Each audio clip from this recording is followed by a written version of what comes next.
ಒಂದೇ ಸವನ್ ಹಿಂಗೆ ಕಾಲಿನಿಂದ ಹಿಂಗೆ ಒದಿಯಾಕತ್ತಾನ, ದೂಕಾಕತ್ತಾನ. ಆ ಅಜ್ಜಿ ಇದ್ರೆ ನನಗೆ ಬಿಟ್ಟು ಹೋಗಬೇಡೋ ತಮ್ಮ ಅಂತ ತಿಳ್ಕೊಂಡು ಆ ಹುಡುಗನ ಕಾಲು ಗಟ್ಟಿಯಾಗಿ ಹಿಂಗೆ ಹಿಡ್ದಾಳ. ಅವ ಇದ್ರ ಕಾಲಿನಿಂದ ಜಾಡಿಸಿ ಆ ಮುದುಕಿನ ಒದಿಯಾಕತ್ತಾನ. ಒಂದು ಸವನ ಅಳ್ಳಾಕತ್ತಿತ್ತು ಪಾಪ ಮುದುಕಿ. ನಾವು 4-5 ಮಂದಿ ಸ್ವಾಮಿಗಳಲ್ಲಿ ಹೋಗಿ ತಮ್ಮ, ವಯಸ್ಸಾಗಿದೆ ಹೆಣ್ಮಗಳಿಗೆ, ನಿನ್ನ ತಾಯಿ ವಯಸ್ಸಿದ್ದಂಗದ ಅಂಥವಳಿಗೆ ಕಾಲಿನಿಂದ ಒದಿಯಾಕತ್ತಿಯಲ್ಲೋ, ಬಿಡು ಅಂತ ತಿಳ್ಕೊಂಡು ಹಿಂಗೆ ಸರಿಸಿದ್ವಿ. ಅವನಿಗೆ ಸರಿಸಿ ಆ ಅಜ್ಜಿಗೆ ಕೇಳಿದ್ವಿ, ಏನಮ್ಮ ಯಾಕೆ ಆ ಹುಡುಗ ನಿನಗೆ ಯಾಕೆ ಬೈಯಾಕತ್ತಾನ, ಯಾಕೆ ನಿನಗೆ ಒದಿಯಾಕತ್ತಾನ, ಅವಂದೇನಾದ್ರೂ ಸಾಮಾನು ಗಿಮಾನು ಏನಾದರೂ ಕೂಡ ನೀ ಕದ್ದಿ ಏನು ತಗೊಂಡು ಏನು ಅಂತ ನಾವು ಕೇಳಿದಾಗ ಪಾಪ ಆ ಅಜ್ಜಿ ಅಂತೂ, ಯಪ್ಪ ನಾ ಕಳ್ಳಿ ಅಲ್ರಿಪ್ಪ, ಅವನ ಸಾಮಾನು ನಾ ಏನೂ ತಗೊಂಡಿಲ್ಲ, ಮತ್ತವ ಬೇರೆ ಯಾರು ಅಲ್ಲ, ನನ್ನ ಹೊಟ್ಟ್ಯಾಗ ಹುಟ್ಟಿದ ಮಗನ, ಮತ್ತವ ನಿನ್ನ ಮಗ ಇದ್ರ ನಿನಗೆ ಯಾಕೆ ಒದಿಯಾಕತ್ತಾನ. ಏನು ಹೇಳ್ರಿ ಸ್ವಾಮಿಯಾರ, ಆ ಕಡೆ ಸ್ವಾಮಿಯಾರ ಅಂತಂತಾರೆ. ಆ ಕಡೆ ದಾವಣಗೆರೆ ಭಾಗದೊಳಗೆ ಅಜ್ಜಾರಿಗೆ ಮುತ್ತೆಯವರಿಗೆ ಸ್ವಾಮಿಯಾರ ಅಂತ ಕರೀತಾರೆ. ಆ ಭಾಗ ಕೋಟಿ ಮಂತ್ರದೊಳಗೆ ಯಾವ ಮಂತ್ರ ಶ್ರೇಷ್ಠ ಗೊತ್ತದ ಏನು? ಒಬ್ಬೊಬ್ಬರಂತರ ಪಂಚಾಕ್ಷರಿ ಮಂತ್ರ, ಒಬ್ಬೊಬ್ಬರಂತರ ಗಾಯತ್ರಿ ಮಂತ್ರ, ಒಬ್ಬೊಬ್ಬರಂತರ ಅಘೋರ ಮಂತ್ರ, ಮೃತ್ಯುಂಜಯ ಮಂತ್ರ. ತಂಗಿ, ಎಲ್ಲ ಮಂತ್ರಗಳಲ್ಲಿ ಅಂದರೆ 7 ಕೋಟಿ ಮಂತ್ರಗಳಲ್ಲಿ ಅತ್ಯಂತ ಶ್ರೇಷ್ಠ ಅನಿಸಿಕೊಂಡಿರ್ತಕ್ಕಂಥದ್ದು ಒಂದೇ ಒಂದು ಮಂತ್ರ ಅದ, ಅವ್ವ ಅನ್ನೋ ಮಂತ್ರ. ಅಮ್ಮ ಎಂಬ ಮಾತಿಗಿಂತ ಬೇರೆ ಮಂತ್ರ ಎಲ್ಲಿದೆ? ಅದು ನೀಡುವ ಶಾಂತಿ ಕಾಂತಿ ಯಾವ ತಾರೆ ರವಿಗಿದೆ? ದೊಡ್ಡ ವಸ್ತು ರೇವ ಅದು. ಅವ್ವ ಅನ್ನೋ ವಸ್ತು ಬಹಳ ದೊಡ್ಡದು. ಅದಕ್ಕಿಂತ ದೊಡ್ಡ ವಸ್ತು ಯಾವುದೂ ಇಲ್ಲ ಈ ಪ್ರಪಂಚದೊಳಗೆ, ಯಾವುದೂ ಇಲ್ಲ. ವಿಪರ್ಯಾಸ ಅಂತಂದ್ರೆ ಯಾವ ಭಾರತ ದೇಶದೊಳಗೆ ತಾಯಿನೇ ದೇವರು, ತಂದೆನೇ ದೇವರು, ಗುರುಗಳೇ ದೇವರು, ಅತಿಥಿಗಳೇ ದೇವರು ಅಂತ ತಿಳ್ಕೊಂಡು 10,000 ವರ್ಷಗಳಿಂದ ಈ ಮಂತ್ರಗಳನ್ನು ಹೇಳ್ತಾ ಜಗತ್ತಿಗೆ ಬಂದದ ನಮ್ಮ ದೇಶ. ಅಂಥ ನಮ್ಮ ದೇಶದೊಳಗೆ ಇವತ್ತ ವೃದ್ಧಾಶ್ರಮಗಳು ಹುಟ್ಟಾಕತ್ತಾವ. ನಾವು ನಮ್ಮ ಖೇಡ್ಗೆ ಅಜ್ಜಾರು, ಅಮೀನ್ಗಢ ಅಜ್ಜಾರು ಬೆಂಗಳೂರಿಗೆ ಹೋಗಿದ್ವಿ. ತಂಗಿ, ಆಗಿರ್ತಕ್ಕಂಥ ಒಂದು ಮಾತು ಹೇಳ್ತೀನಿ ಕೇಳ್ರಿ. ಅಲ್ಲಿ BS ಪರಮಶಿವಯ್ಯ ಅಂತ ತಿಳ್ಕೊಂಡು ಮೈಸೂರು ಮತ್ತು ಬೆಂಗಳೂರು ಭಾಗದೊಳಗೆ ಒಂದು ಬಹಳ ದೊಡ್ಡ ಹೆಸರು, ವೀರಶೈವ ಲಿಂಗಾಯತ ಜನಾಂಗದ ಒಂದು ದೊಡ್ಡ ಮುಖಂಡರವರು BS ಪರಮಶಿವಯ್ಯನವರು ಅಂತ. ಬಹಳ ಪ್ರೀತಿ ನಮ್ಮ ಮ್ಯಾಲ. ಬುದ್ಧಿ, ಇಲ್ಲಿ ತನಕ ಬಂದಿರಿ, ನಾವೊಂದು ವೃದ್ಧಾಶ್ರಮ ತೆಗೆದೀನಿ, ನೋಡಾಕತ್ತೀರಿ ಬರ್ರಿ ಅಂತ ನಮಗೆಲ್ಲರಿಗೂ ಕೂಡ ಕರ್ಕೊಂಡು ಹೋದರು. 25-30 ಕೋಣೆಗಳು, ಒಂದೊಂದು ಕೋಣೆಯೊಳಗೆ ಇಬ್ಬರು, ಏರ್ ಕಂಡೀಷನರ್ ರೂಮ್ಗಳು. ಪಾಪ ಆ ಮುದುಕಿಗಳಿಗೆ ಯಾವುದೇ ರೀತಿ ತೊಂದರೆ ಆಗಬಾರ್ದು ಅಂತ ತಿಳ್ಕೊಂಡು ಏನು ಬೇಕು ಎಲ್ಲ ವ್ಯವಸ್ಥೆ. ಅಲ್ಲೇ ಒಬ್ಬರು ಸ್ಪೆಷಲ್ ಡಾಕ್ಟ್ರು, ಅವ್ರಿಗೆ ಆರಾಮ್ ತಪ್ತು ಅಂತಂದ್ರೆ ಅಲ್ಲಿದಲ್ಲೇ ಆಗಿಂದಾಗಲೇ ಅವರಿಗೆ ಟ್ರೀಟ್ಮೆಂಟ್ ಮಾಡಬೇಕು. ಎಷ್ಟು ಚಂದ ನೋಡ್ಕೊಂಡಾರ BS ಪರಮಶಿವಯ್ಯನವರು ಅಲ್ಲಿ ಇರ್ತಕ್ಕಂಥ ವೃದ್ಧಾಶ್ರಮದಲ್ಲಿ ಇರ್ತಕ್ಕಂಥ ಅಜ್ಜಿಗಳಿಗೆ ಅಂತಂದ್ರೆ ಅವ್ರ ವ್ಯವಸ್ಥೆ ನೋಡೇ ನಮ್ಮ ಕಣ್ಣಾಗ ನೀರು ಬಂತು. ಅಷ್ಟು ಪ್ರೀತಿಯಿಂದ ನೋಡ್ಕೊಂಡಾರ. ಬಹಳ ವಿಚಿತ್ರ ಅನ್ನಿಸ್ತದ ತಂಗಿ ಕೇಳಿದ್ರೆ. ಅಂದ್ರೆ ನಾವು ಕೇಳಿದ್ವಿ ಅವರಿಗೆ, ಅಲ್ಲೇನು ಮುದುಕಿ ಇದ್ರಲ್ಲ, ಯಾಕ್ರಿವಾ ನೀವು ಮನೆಯೆಲ್ಲ ಬಿಟ್ಟು ಇಲ್ಲಿ ವೃದ್ಧಾಶ್ರಮದೊಳಗೆ ಇಳ್ಕೊಳಕ್ಕೆ ಬಂದಿರಲ್ಲ, ಯಾಕೆ ನಿಮಗೆ ಮಕ್ಕಳಿಲ್ಲೇನು? ಅಥವಾ ಭಾರತ ದೇಶದೊಳಗೆ ಇರುವುದಿಲ್ಲೇನೋ, ಅವರು ಬೇರೆ ದೇಶದೊಳಗೆ ಇರ್ತಾರೇನು? ಕೇಳಿದ್ರೆ ವಿಚಿತ್ರ ಅನ್ನಿಸ್ತದ. ಇಲ್ಲ ಸ್ವಾಮೀಜಿ, ನಮ್ಗೆಲ್ಲರಿಗೂ ಕೂಡ ಮಕ್ಕಳಿದ್ದಾರೆ, ಅಂತಿಂಥ ಮಕ್ಕಳಿಲ್ಲ. ದೊಡ್ಡ ದೊಡ್ಡ ಡಾಕ್ಟರ್ಸ್ ಅದಾರ, ಅವರು ವಕೀಲರದಾರ, ಇಂಜಿನಿಯರ್ ಅದಾರ, ಉದ್ಯೋಗಪತಿಗಳದಾರ, ಲಕ್ಷಾಧೀಶರಲ್ಲ ಕೋಟ್ಯಾಧೀಶರದಾರ. ಆದ್ರೆ ತಂದೆ ತಾಯಿನ ಎಲ್ಲಿ ನೋಡ್ಕೊಳ್ಳೋದು, ಅವ್ರ ಸೇವಾ ಎಲ್ಲಿ ಮಾಡೋದು, ಅವ್ರ ಕಿರಿಕಿರಿ ಎಲ್ಲಿ ತಡ್ಕೊಳ್ಳೋದು ಅಂತ ತಿಳ್ಕೊಂಡು ನಮ್ಮನ್ನೆಲ್ಲ ವೃದ್ಧಾಶ್ರಮದೊಳಗೆ ಬಿಟ್ಟು ಹೋಗಿ ಬಿಟ್ಟಾರ. ನಮಗೆ ಒಂದು ಸಮಾಧಾನ ಏನಾತು ಅಂತಂದ್ರೆ, ಅವರ ಮಕ್ಕಳೆಲ್ಲ ಇಂಜಿನಿಯರು, ಡಾಕ್ಟರು, ದೊಡ್ಡ ದೊಡ್ಡ ಉದ್ಯೋಗಪತಿಗಳು. ಆದ್ರೆ ಒಂದು ಸಮಾಧಾನ ಏನು ಅಂತಂದ್ರೆ, ಯಾವ ರೈತನ ತಂದೆ ತಾಯಿಯೂ ಕೂಡ ಅಲ್ಲಿ ಇದ್ದಿದ್ದಿಲ್ಲ. ಧರ್ಮ ಅನ್ನೋದು ಏನಾದರೂ ಕೂಡ ಉಳಿದದ ಅಂತಂದ್ರೆ ನಮ್ಮ ರೈತರಲ್ಲಿ ಉಳಿದದ. ಯಾವ ತಂದೆ ತಾಯಿಯನ್ನು ಕೂಡ ಅವರು ವೃದ್ಧಾಶ್ರಮದೊಳಗೆ ಇಟ್ಟಿಲ್ಲ. ತಂದೆ ತಾಯಿ ನಮಗೆ ಭಾರ ಅಂತ ಯಾರೂ ಕೂಡ ತಿಳ್ಕೊಂಡಿಲ್ಲ. ಇಂಥ ಹಳ್ಳಿಗಾಡಿನೊಳಗ ಇಂದಿಗೂ ಕೂಡ ತಾಯಿನ ದೇವರು, ತಂದೆಯನೇ ದೇವರು, ಗುರುಗಳೇ ದೇವರು, ಅತಿಥಿಗಳೇ ದೇವರು ಅನ್ನೋ ಆಚಾರ ವಿಚಾರ ಉಳಿದದ ಅಂತಂದ್ರೆ, ಯವ್ವ ನಿಮ್ಮ ಹತ್ರ ಉಳಿದದ, ಅದಕ್ಕೆ ನೀವು ದೊಡ್ಡವ್ರವ್ವ. ಅದಕ್ಕೆ ಈ ಕಾವಿ ಕುಲ ನಿಮಗೆ ಎರಡೂ ಕೈ ಜೋಡಿಸಿ ಶರಣು ಶರಣಾರ್ಥಿ ಹೇಳ್ತೀವಿ. ಇದು ನಮ್ಮ ಸಂಸ್ಕಾರ. ತಂದೆ ತಾಯಿಯನ್ನು ಇಷ್ಟು ಪ್ರೀತಿ ಮಾಡ್ರಿಯಲ್ಲ, ಇಷ್ಟು ಪ್ರೀತಿ ಮಾಡ್ರಿಯಲ್ಲ. ಅವರು ಸಾಯುವಾಗ ಅನ್ಬೇಕು, ದೇವರೇ ಮತ್ತೊಂದು ಜನ್ಮ ಇತ್ತು ಅಂತಂದ್ರೆ ನಮ್ಮ ಮಕ್ಕಳು ಹೊಟ್ಟೆಯಾಗ ನಾವು ಮಕ್ಕಳಾಗಿ ಹುಟ್ಟಬೇಕು. ಇಂಥ ಮಕ್ಕಳು ಕೊಡು, ಇಂಥ ತಂದೆ ತಾಯಿಯನ್ನು ಕೊಡು ಅಂತ ತಿಳ್ಕೊಂಡು ಅವರು ದೇವರಿಗೆ ಕೇಳಬೇಕವ. ಅಟ್ಟು ತಂದೆ ತಾಯಿ ಸೇವಾ ಮಾಡ್ಬೇಕ್ರಪ್ಪ. ತಂದೆ ತಾಯಿ ಹಂಗ ಸಿಗುವುದಿಲ್ಲ. ಪುಣ್ಯದ ಫಲವಾಗಿ ತಂದೆ ತಾಯಿ ನಮಗೆ ಸಿಗ್ತಾರೆ. ತಾಯಿ ಅಂತ ಏನು ತಿಳ್ಕೊಂಡಿರಿ ನೀವು? ಪರಮಾತ್ಮ ನಿರಾಕಾರ ಸ್ವರೂಪ, ಕಣ್ಣಿಗೆ ಕಾಣೋದಿಲ್ಲ. ದೇವರ ನಿರಾಕಾರ, ಅವನಿಗೆ ಆಕಾರ ಇಲ್ಲ. ಆದ್ರೆ ನಿರಾಕಾರ ಸ್ವರೂಪನಾಗಿರ್ತಕ್ಕಂಥ ದೇವರು ಯಾರ ಸ್ವರೂಪದೊಳಗೆ ಬಂದು ನಮ್ಮನ್ನು ರಕ್ಷಣೆ ಮಾಡ್ತಾನೆ ಅಂತಂದ್ರೆ, ತಂದೆ ತಾಯಿಯ ಸ್ವರೂಪದೊಳಗೆ ಬಂದು ನಮ್ಮನ್ನು ದೊಡ್ಡವರನ್ನಾಗಿ ಮಾಡ್ತಾನ, ವಿದ್ಯಾಭ್ಯಾಸ ಕಲಿಸ್ತಾನ, ಉದ್ಯೋಗಕ್ಕೆ ಹಚ್ತಾನ, ಮದುವೆ ಮುಂಜಿ ಮಾಡ್ತಾನ, ನಮ್ಮ ಜೀವನದೊಳಗೆ ನಮ್ಮ ಕಾಲ ಮ್ಯಾಲ ನಮಗೆ ನಿಂತುಕೊಳ್ಳುವಂಗ ಮಾಡ್ತಾನ. ಆ ದೇವರು ಯಾರ ಸ್ವರೂಪದೊಳಗೆ ಬಂದು? ತಂದೆ ತಾಯಿ ಸ್ವರೂಪದೊಳಗೆ ಬಂದು. ಹಿಂದಕ್ಕೆಲ್ಲ ಹಾಡುಗಳಿದ್ದು, ತಂದೆ ತಾಯಿ ದೇವರೆಂದು ನಂಬಿ ಪಾದ ಪೂಜೆಯ ಮಾಡೋ, ನೀತಿ ತಪ್ಪಿ ನಡೆದರೆ ನಿನಗೆ, ನೀತಿ ತಪ್ಪಿ ನಡೆದರೆ ನಿನಗೆ ನರಕ ತಪ್ಪದಯ್ಯ ಮನುಜ, ನರಕ ತಪ್ಪದಯ್ಯ ಮನುಜ.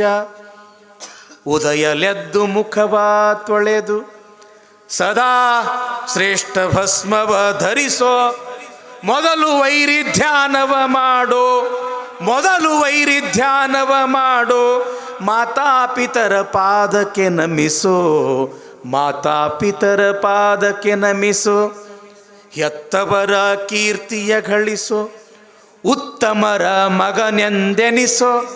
ಹೋಗ್ಯಾವ ಇಂಥ ಹಾಡೆಲ್ಲ. ಇಂಥ ಹಾಡುಗಳೆಲ್ಲ ಕಡಿಮೆ ಆಗಿಬಿಟ್ಟವು. ಕಡಿಮೆ ಆಗ್ಯಾವೇನಿಲ್ರಿ?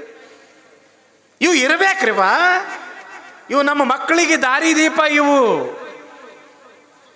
ಏನು ಮಾಡಕತ್ತೀವಿ ಅಂತಂದ್ರೆ, ನಮ್ಮ ಮಗ ಡಾಕ್ಟರ್ ಆಗಲಿ, ಇಂಜಿನಿಯರ್ ಆಗಲಿ, ವಕೀಲಾಗಲಿ, ಜಡ್ಜ್ ಆಗಲಿ, MLA ಆಗಲಿ, MP ಆಗಲಿ ಅಂತ ತಿಳ್ಕೊಂಡು ಅವರಿಗೆ ಬರೀ ಹುಚ್ಚ ಬೆಳೆದೈತೆ ಹೊರತು ನಮಗೆ. ಆದ್ರೆ ಅವರಿಗೆ ಒಳ್ಳೆಯ ಸಂಸ್ಕಾರ ಕೊಡುವ ಹುಚ್ಚು ನಮಗಲ್ಲಿ ಉಳಿದಿಲ್ಲ. ಮಕ್ಕಳಿಗೆ ಸಂಸ್ಕಾರ ಸಂಸ್ಕೃತಿ ಕಲಿಸೋದು ಬಹಳ ದೊಡ್ಡ ಮಾತದ ಯವ್ವ. ಮಕ್ಕಳನ್ನು ಹಡಿಯೋದು ದೊಡ್ಡ ಮಾತಲ್ಲ. ಹಡ್ದಿರ್ತಕ್ಕಂಥ ಮಕ್ಕಳಿಗೆ ಒಳ್ಳೆ ಸಂಸ್ಕಾರ ಕಲಿಸೋದು ಬಹಳ ದೊಡ್ಡ ಮಾತದ. ಇವತ್ತು ಬಹಳ ಖುಷಿ ಅನ್ನಿಸ್ತದ. ಇಲ್ಲಿ ಒಬ್ಬರಲ್ಲ ಇಬ್ಬರಲ್ಲ ನೂರಾರು ಮಕ್ಕಳು ಬರಾಕತ್ತವ.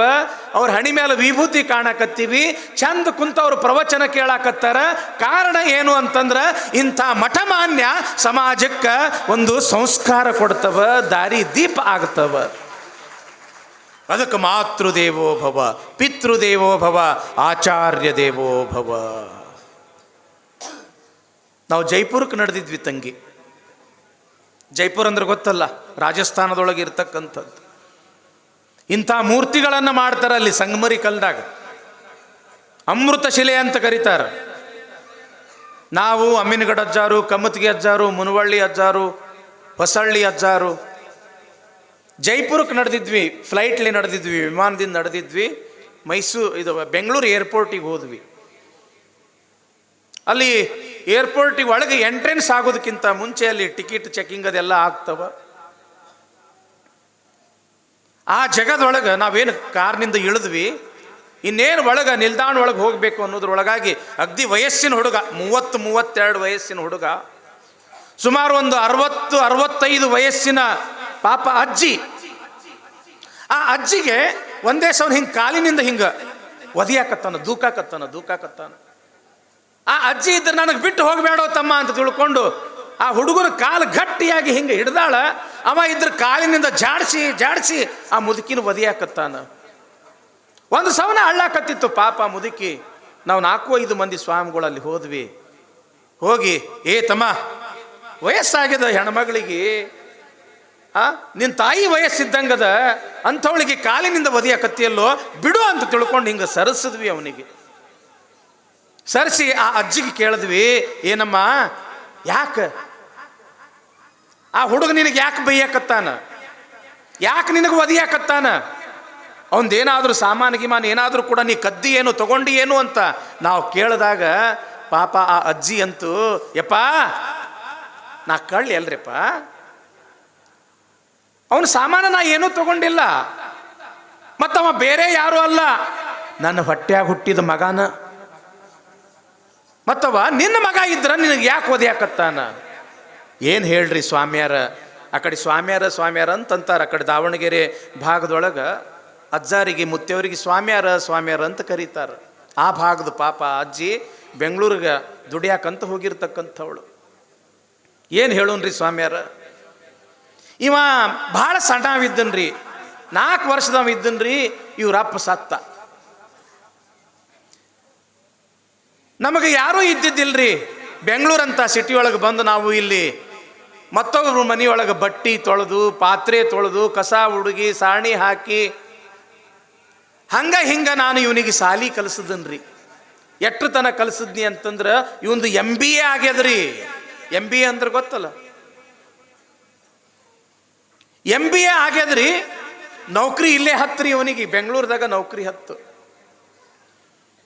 ಇವನು ಮದುವೆ ಮಾಡಬೇಕು ಅಂತ ತಿಳ್ಕೊಂಡು MBAನೇ ಮುಗಿಸಿರ್ತಕ್ಕಂಥ ಒಂದು ಕನ್ಯಾ ನೋಡಿ ಮದುವೆ ಮಾಡಿದನ್ರಿ. ಆಕಿಗೂ 1 ಲಕ್ಷ ರೂಪಾಯಿ ಪಗಾರ ರೀ, ಇವನಿಗೂ 1 ಲಕ್ಷ ರೂಪಾಯಿ ಪಗಾರ. ಆಕಿಗೆ ಮುಂಬೈಗೆ ಟ್ರಾನ್ಸ್ಫರ್ ಆಗ್ಯದ್ರಿ. ಆಕಿ ನೌಕರಿಗೆ ಮುಂಬೈಗೆ ಹೋಗ್ಯಾಳ್ರಿ.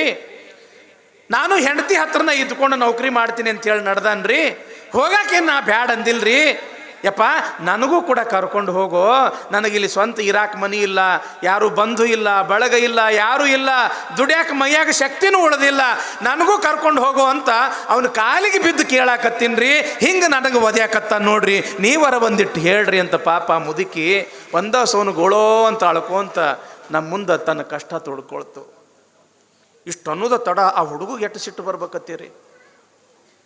ಯವ್ವ ಬಂದು ಸ್ವಾಮಿಯಾರ ಮುಂದೆ ನನ್ನ ಬಗ್ಗೆ ಹೇಳಕತ್ತಿ, ನೀನು ಭಾಳ ಕಷ್ಟಪಟ್ಟು ಕೂಲಿ ನಾಲಿ ಮಾಡಿ ಮುಸ್ರಿ ಗಿಸ್ರಿ ತೊಳೆದು ನನಗೆ ಓದಿಸಿನಿ, ಮದಿ ಮಾಡೀನಿ ಅಂತೇಳಿ ತಿಳ್ಕೊಂಡು ಭಾಳ ಕಷ್ಟಪಟ್ಟು ಹಡ್ದೀನಿ ಅಂತ ತಿಳ್ಕೊಂಡು ಸ್ವಾಮಿಯಾರ ಮುಂದೆ ಹೇಳಕತ್ತಿದಿ. ನನ್ನ ಹಡದ ಕಿಮ್ಮತ್ತರ ಏನು ಕೇಳು, ಕೊಡ್ತೀನಿ ಅಂತಾಳು. ಏನಂತಾನ ಮಗ, ನನ್ನ ಹಡದ ಕಿಮ್ಮತ್ತರ ಏನು ಕೇಳು, ಕೊಡ್ತೀನಿ ಅಂತಾನ. ನೋಡ್ರಿ ಎಂಥ ನಾಲಾಯಕ ಮಕ್ಕಳು ಹುಟ್ಟ್ಯಾವ ನಮ್ಮ ದೇಶದೊಳಗೆ. ಹಡದ ಕಿಮ್ಮತ್ತು ಕಟ್ಟಕ್ಕಾಗ್ತದೇನ್ರಿಪ್ಪ? ತಾಯಿ ಹಡದ ಕಿಮ್ಮತ್ತು ಕಟ್ಟಕ್ಕಾಗ್ತದೇನು? 1 ಅಲ್ಲ 2 ಅಲ್ಲ 7 ಜನ್ಮದಾಗ ಹುಟ್ಟಿ ಬಂದ್ರು ಕೂಡ ಹಡದ ತಾಯಿಯ ಕಿಮ್ಮತ್ತು ನಿನಗೇನು ಕಟ್ಟಕ್ಕಾಗ್ತದೋ? ಹರಿಹರ ಬ್ರಹ್ಮಾದಿಗಳಿಗೆ ಕಟ್ಟಕ್ಕಾಗಿಲ್ಲ, ನೀ ಯಾವ ಗಿಡತ್ತಪ್ಪಲೋ? ಇಂಥ ಮಕ್ಕಳು ಹುಟ್ಟ್ಯಾವ ಈ ಪ್ರಪಂಚದೊಳಗ. ಪಾಪ ಆ ಮುದುಕಿ ಅಂತೂ ಒಂದು ಮಾತ, ಅದು ಇಂದಿಗೂ ಕೂಡ ನೆನಪಾತು ಅಂತಂದ್ರೆ ಕಳ್ಳಾಗ ಚುಚ್ಚದಂಗೆ ಆಗ್ತದ, ನೋವು ಆಗ್ತದ, ಭಾಳ ತ್ರಾಸ ಅನ್ನಿಸ್ತದ. ಏನಂದಳು ಗೊತ್ತದೇನ್ರಿ ಪಾಪ ಮುದುಕಿ, ಸ್ವಾಮ್ಯಾರ ಮಕ್ಕಳಾಗಲಿಲ್ಲ ಅಂತಂದ್ರೆ ಮನಸ್ಸಿಗೆ ಭಾಳ ಬ್ಯಾನೆ ಆಗ್ತದ್ರಿ. ಎಲ್ಲರೂ ಬಂಜಿ ಬಂಜಿ ಬಂಜಿ ಅಂತ ಚುಚ್ಚು ಮಾತು ಆಡಿ ಆಡಿ ಆಡಿ ಮನಸ್ಸಿಗೆ ಭಾಳ ನೋವು ಮಾಡ್ತಾರ್ರಿಪ್ಪ. ಮಕ್ಕಳು ಹುಟ್ಟಲಿಲ್ಲ ಅಂತಂದ್ರೆ ಮನಸ್ಸಿಗೆ ಭಾಳ ನೋವು ಆಗ್ತದ್ರಿ. ಆದ್ರೆ ಮಕ್ಕಳು ಹುಟ್ಟಿ 4 ದಿವಸಕ್ಕೆ ಸತ್ತು ಅಂತಂದ್ರೆ ಕೈಗೆ ಬಂದು ತುತ್ತ ಬಾಯಿಗೆ ಬರಲಿಲ್ಲ ಅಂತ ತಿಳ್ಕೊಂಡು ಮತ್ತಷ್ಟು ಮನಸ್ಸಿಗೆ ಭಾಳ ನೋವು ಆಗ್ತದ್ರಿ. ಆದ್ರೆ ಸ್ವಾಮಿಯಾರ ಮಕ್ಕಳು ಹುಟ್ಟಿ ದೊಡ್ಡವರಾಗಿ ಇಂಥ ನಾಲಾಯಕ ಮಕ್ಕಳು ನಮ್ಮ ಹೊಟ್ಟ್ಯಾಗ ಹುಟ್ಟುವಲ್ಲ ಅಂತ ತಿಳ್ಕೊಂಡು ಹೊಟ್ಯಾಗ ಭಾಳ ಸಂಕಟ ಆಗ್ತದ್ರಿ ಅಂತ ಹೊಟ್ಟಿ ಒಂದೇ ಸೌನು ಬಡ್ಕೊಳಕತ್ತು ಪಾಪ ಮುದುಕಿ. ಕಡೆಗೆ ಅವ ಏನು ಕರ್ಕೊಂಡು ಹೋಗಲಿಲ್ಲ. ಕಡೆಗೆ ಪಾಪ ಆ ಅಜ್ಜಿಗೆ ಅಲ್ಲಿ ಬೆಂಗಳೂರೊಳಗೆ ಒಂದು ಮಠ ಅದ, ಆ ಮಠದ ಸ್ವಾಮಿಗಳಿಗೆ ಫೋನ್ ಮಾಡಿ ನಿಮ್ಮ ಆಶ್ರಮದೊಳಗೆ ಈ ಮುದುಕಿನ ಸಲೂರಿ ಅಂತ ತಿಳ್ಕೊಂಡು ಹೇಳಿ ನಾವು ಜೈಪುರಕ್ಕೆ ಹೋಗ್ತಕ್ಕಂಥ ಒಂದು ಸಂದರ್ಭ ಬಂತು. ಯಾಕೆ ಈ ಮಾತುಗಳನ್ನು ಹೇಳಕತ್ತೀವಿ ಅಂತಂದ್ರೆ, ನಮ್ಮ ಮಕ್ಕಳಿಗೆ ಭಾಳ ಓದಿಸ್ಬೇಕನ್ನೋದು ತಲೆಯಾಗ ಇದು ಒಂದೇ ಹುಚ್ಚೈತೆ. ಮಕ್ಕಳು ನಾಳೆ ದೊಡ್ಡವರಾದ ಬಳಿಕ ಅವು ಅನ್ಬೇಕು, ಅಪ್ಪಗಪ್ಪ ಅನ್ಬೇಕು. ಗುರು ಹಿರಿಯರಿಗೆ ಕಿಮ್ಮತ್ತು ಕೊಡಾಕತ್ತು ಅಂತಂದ್ರೆ ಅವ ಹೆಚ್ಚಿಗೆ ಓದಿಲ್ಲ ಅಂದ್ರು ಅಷ್ಟೇ ಆತು. ಸಾಯ್ತಕ್ಕಂಥ ಸಮಯದೊಳಗೆ ಬಾಯಾಗ ನೀರು 4 ಹನಿ ನೀರು ಹಾಕಿದ್ರೆ ನಿಮ್ಮ ಹೊಟ್ಟೆ ತಣ್ಣಗಾಗ್ತದ್ರಿವ, ನಿಮ್ಮ ಜನ್ಮ ಸಾರ್ಥಕ ಆಗ್ತದ.